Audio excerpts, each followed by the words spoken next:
essas pernas e vê se senta direito. A bebida mal bebida já está fazendo efeito. Você se enche de manguaça, cerveja, cachaça e logo se assanha. E a galera de butuca na teia da sua aranha.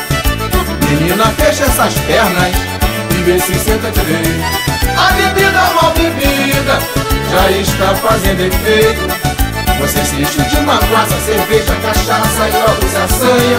E a galera de butuca na teia da sua aranha.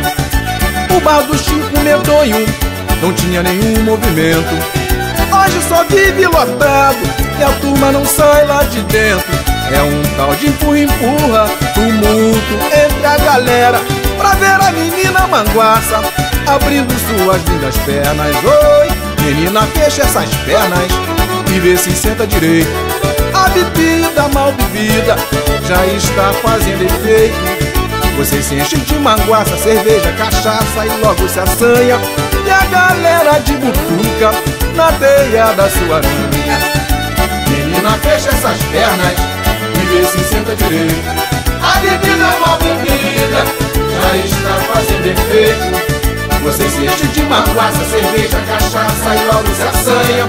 E a galera de butuca na teia da sua aranha. Teia que já é famosa nos botecos do Brasil.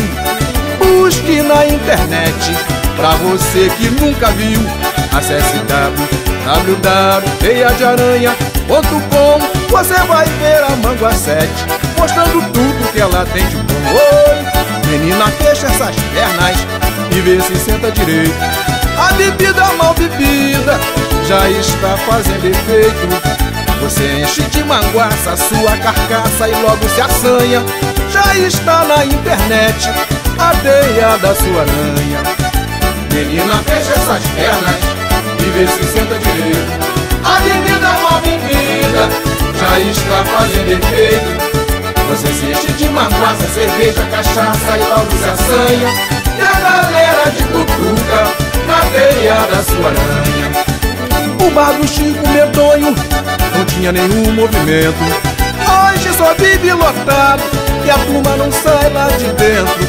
É um tal de empurra, tumulto entre a galera, pra ver a menina manguaça abrindo suas lindas pernas. Oi, menina, fecha essas pernas e vê se senta direito.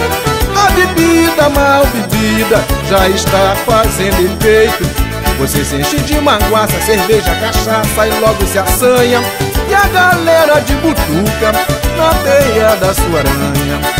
Você enche de manguaça a sua carcaça e logo se assanha. Já está na internet a teia da sua aranha. Você enche de manguaça a sua carcaça e logo se assanha. Já está na internet a teia da sua aranha. Você enche de manguaça a sua carcaça e logo se assanha. Já está na internet a teia